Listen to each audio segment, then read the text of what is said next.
Las montoneras fueron probablemente el más importante fenómeno de movilización social del siglo XIX, surgidas en el agro costeño a partir de 1825. Su base social estaba en el campesinado montubio, que incluía a peones de haciendas, pequeños propietarios y trabajadores.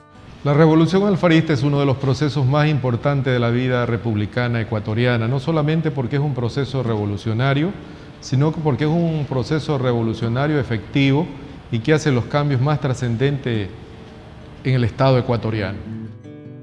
A partir de la época garciana, el surgimiento de las montoneras adquirió una connotación plenamente política, de carácter liberal militar. Explotando a fondo esas ventajas, un joven revolucionario manabita llamado Eloy Alfaro se convirtió desde la época garciana en un afamado insurgente liberal. Liberté. Hijo de una familia de comerciantes, su voluntad, inteligencia y capacidad de mando le granjearon progresivamente el liderazgo del liberalismo. Primero en su provincia y luego en toda la costa ecuatoriana, llegando así a Guayaquil. Para mediados de 1882 se hallaba ya en capacidad de lanzar desde Esmeraldas una primera campaña militar contra la dictadura de Ventimilla, que lamentablemente fracasó. En ese tiempo Manaví y Esmeraldas estaban unidos, eran una sola provincia, una sola región de la patria. Y es en esas montañas donde Alfaro comienza su gran tarea por tratar de reivindicar el imperio de la justicia, el imperio de la honestidad, el imperio de la moral en los actos públicos, en las conductas de las personas. Eloy Alfaro fue proclamado en 1883 jefe supremo de Manaví y Esmeraldas, posición desde la cual contribuyó decisivamente al triunfo militar del movimiento nacionalista de la Restauración sobre la dictadura de Ventimilla. Mas los revolucionarios liberales, triunfantes en el campo militar, fueron derrotados en el campo político por una coalición de hábiles políticos de gabinete, conservadores y liberales, que instauraron lo que se dio en llamar periodo progresista.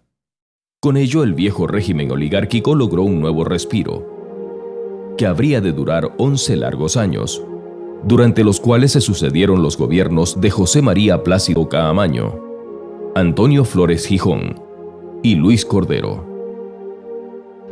¡Montoneros, al ataque! ¡Viva el ¡Viva la patria! Alfaro intenta tomar la plaza de Portoviejo con sus hombres, pero pierde la batalla.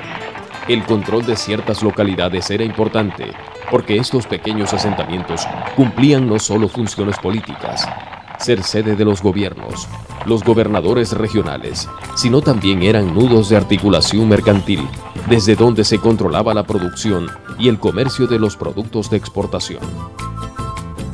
Por ello buscaba tomar estas plazas. La batalla de Portoviejo empieza el 1 de diciembre de 1884 y empieza con las fuerzas de Alfaro, la mayoría de las fuerzas, desde la plaza del cementerio. Las últimas casas de Portoviejo estaban en la calle Rocafuerte y de ahí hasta el cementerio había una gran explanada que es ocupada rápidamente por Alfaro. La batalla de Portoviejo es singular porque no es una batalla de tiros lejanos, es una batalla cuerpo a cuerpo, casa a casa, que Alfaro gana con 250 hombres, con valentía, con mucho vigor y enamorado de sentido patriótico. Y que José Antonio García Pinalgote defiende y defiende bien. 2 horas después Alfaro es el ganador. Pero sucede lo que siempre se ha analizado como drama o maleficio. En la trinchera ubicada en la calle Olmedo y Córdoba, un soldado de Alfaro, un comandante de Alfaro que había ganado la trinchera, recibió un balazo por la espalda. Por favor, vamos a generar, vamos, sin miedo. Y uno empieza a gritar, nos cortaron, queriendo decir que atrás, a retaguardia, había tropas oficialistas. Y empezó el desbande. Y una victoria segura se transformó en una derrota. Sacrificado su secretario particular de tantos años, Adolfo Pinillo y Monroy, Alfaro reúne sus tropas e ingresa esa noche a las 8 de la noche, el 1 de diciembre, el día que es derrotado en Puerto Viejo, en Valle de Caracas. Repone la Alajuela, que había quedado surto en la rada de Valle de Caracas, lo embarca armamento, embarca hombres y sale a pelearle a 2 barcos que había destinado Plácido Camaño, comandado por Reinaldo Flores, en el mar Pacífico. Y avanza a librar la más grande batalla naval que registran los ecuatorianos frente a la de Jambelí y otras históricas, la batalla de Jaramillo de Balsamaragua, donde Alfaro se llena de gloria al incendiar su propio buque y lanzarlo contra el buque oficialista. Alfaro logra convertir la derrota también de Balsamaragua en victoria legendaria, en victoria histórica. Cada región, tanto conservadora como liberal, combatieron activamente al progresismo. Pese a su proclamada vocación política antiextremista, el régimen progresista resultó ser uno de los más represivos y corruptos de nuestra historia, especialmente durante el gobierno de Caamaño. Allí comienza el itinerario de 31 años de cárceles, destierros y vicisitudes del patriota de Montecristi. Hay que recordar que en la época de 1895, Chone era un poblado lejano, casi impenetrable, con una vegetación montañosa. Mauro, los soldados salieron. Seguro. Bueno, vámonos para allá, vamos. Se me toma lo que le deje, seguro va a estar buena. ¿Seguro, doctor? Sí, seguro. Compañeros, nos hemos enterado que los soldados van rumbo a Puerto Viejo. Van en busca de armamento pesado mejor que el nuestro. No debemos permitir que lleguen. ¡Viva la revolución! ¡Viva! ¡Hay que detenerlos! ¡Viva! ¡Viva! Y salen de Chone en la madrugada del 1 de mayo de 1895, retirándose sigilosamente hacia San Antonio y Tosagua para avanzar hasta Puerto Viejo y posiblemente en Rocafuerte esperar nuevos refuerzos y venir nuevamente a tomarse Chone. Todos estos movimientos también fueron detectados por los complotados de las guerrillas y las escuadras montoneras liberales. Entonces se toma la resolución de sacar las armas. Llega un momento en que los jóvenes que forman las escuadras revolucionarias se sienten presionados y aparentemente se les acaban las municiones y comienzan a replegarse. Y en esos instantes, Mauro Ramos y Duarte dicen: no podemos retroceder, vamos, ataquemos. Y se queman los últimos cartuchos y en eso caen mortalmente heridos Mauro Ramos y Duarte.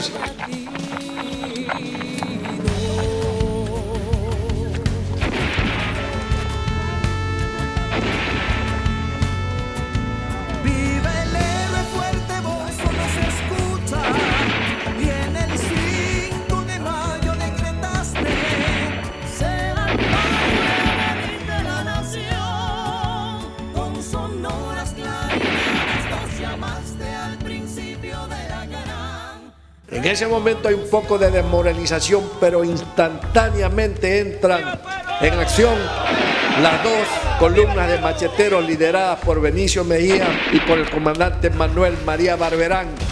Y los soldados gobiernistas, que en su mayoría eran de la sierra, no estaban enseñados a este tipo de combates y comienzan la huida y comienzan que no saben dónde meterse. Después de recia hora de combate, de muertos de un lado, muertos del otro lado, se proclama el triunfo de los revolucionarios chonenses en el combate de los amarillos del 1 de mayo de 1895. Se convoca a una gran asamblea popular, al pueblo y a las milicias rebeldes, al parque de la ciudad, este 5 de mayo, donde se tomarán decisiones importantes para el bien de la ciudad y de la patria. ¡Viva el Faro! ¡Viva! ¡Viva el Faro! ¡Viva el Faro! Que no existiría el 5 de junio de 1895 la gran batalla libertaria en Guayaquil por el cual Alfaro se lo llamó al poder, si antes no se hubiera registrado la batalla de los Amarillos de Chone del 1 de mayo de 1895 y la gran Asamblea Popular de Chone del 5 de mayo de 1895, donde se proclama a Eloy Alfaro jefe supremo de la República. Acuerda desconocer formalmente la autoridad suprema que representa al señor doctor Luis Cordero, declarándolo reo de lesa patria, como lo han hecho las demás provincias del norte y del centro de la República. Proclamamos a la vez, en la debida forma y en nombre de la patria, como jefe supremo de la República del Ecuador, al benemérito y denodado manabita general Eloy Alfaro Delgado, delegándole todas las facultades y poderes que sean necesarios para la consecución de una honrosa regeneración política, hasta constituir al país bajo los sacrosantos principios republicanos. Es un documento, créanme, redactado por gente con la más clara conciencia ciudadana, de gente que sabe perfectamente lo que significa un Estado, lo que significa una nación, lo que significa un país. Y eso es un documento que realmente debe ser guardado en los archivos más exigentes de la historia ecuatoriana. Y eso es redactado por choneros. A partir de ese momento, se multiplicaron las protestas y actos populares en todos los rincones del país. Ciudadanos en Guayaquil ratifica lo del 5 de mayo y acepta que se proclame jefe supremo de la República a Eloy Alfaro, que estaba en Centroamérica. De allá lo llaman, regresa, note usted que Alfaro, para que reflexionemos un poco, va a conocer la capital de la República, el centro del poder político, después de que asume el poder. Es decir, no era Alfaro un hombre que andaba en una campaña política, no. Andaba defendiendo las grandes conquistas que la humanidad había logrado en defensa de la dignidad, de la supervivencia y de la libertad de las personas. Al frente de sus tropas, Alfaro subió del llano a la serranía, enfrentando dura resistencia, pero finalmente triunfó sobre los conservadores y entró victorioso a Quito el 4 de septiembre de 1895. El permanente estado de sitio y las turbias negociaciones de la deuda externa y de la construcción de ferrocarriles. Triunfante, Alfaro entra por segunda vez a la capital en enero de 1906 para ejercer un nuevo periodo de gobierno. El mismo año convoca a la Asamblea Constituyente que aprueba una nueva constitución. En ella se contempla la separación completa de la Iglesia y el Estado, el laicismo en la enseñanza oficial, el equilibrio entre los tres poderes, las garantías individuales y políticas. Alfaro es a su vez elegido presidente de la República para el periodo 1907 a 1911. Al concluir su segundo mandato en 1911, Alfaro fue depuesto, pero regresó de inmediato a la lucha armada.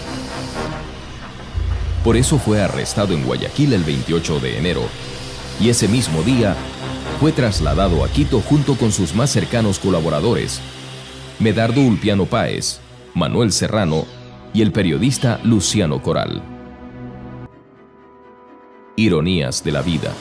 El mismo tren que tanto se empeñó en construir sirvió para transportarlo hasta Quito, donde pasó por pocas horas encerrado en el penal antes de que una turba asesinara al caudillo.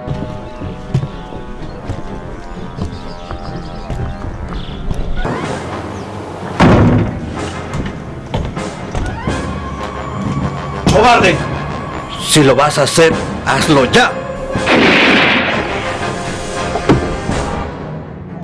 Para luego arrastrar su cadáver por las empedradas calles quiteñas antes de incinerarlo en el parque de El Ejido, en uno de los más bárbaros capítulos de nuestra historia contemporánea.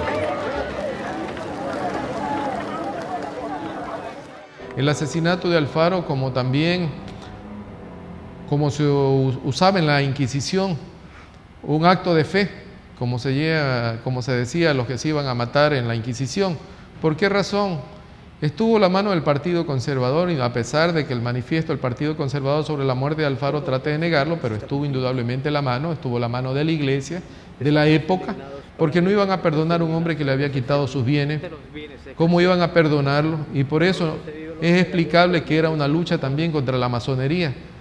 No olvidemos que la mayoría, o todos, casi todos, de los que mueren en 1912 son masones. Todos. Y había personas que ya no estaban en el escenario político, como era el general Serrano, Ulpiano Páez, que era el general Ulpiano Páez, y tantos otros periodistas que murieron para la fecha, ya no estaban en el escenario político, de manera que fue un acto de fe. El mejor legado de la revolución alfarista es haber librado el camino de una patria digna, con derechos civiles, incluyente, laica y soberana, pero sobre todo con una visión clara de la integración regional. Alfaro también soñó con la patria grande de la que habló Bolívar.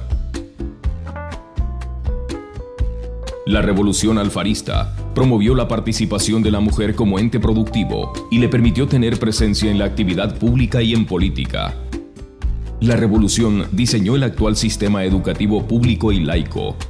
Construyó el ferrocarril para unir la costa con la sierra, en una clara demostración de unir las culturas del país, pero también para promover el comercio interno. La revolución alfarista fue el acontecimiento político más importante en Ecuador y en América Latina por su inmensa claridad de ideas, las formas de lucha, la entrega por los ideales, pero sobre todo por la brillantez innata del pensamiento de nuestro general, Eloy Alfaro Delgado. La revolución alfarista vive. Alfaro vive. ¡Montoneros! ¡Al ataque! ¡Viva el Liberté. ¡Que han llegado refuerzos, por favor! ¡Vamos! ¡Carajo, sí podemos! ¡Quemen el barco! Si lo vas a hacer, hazlo ya.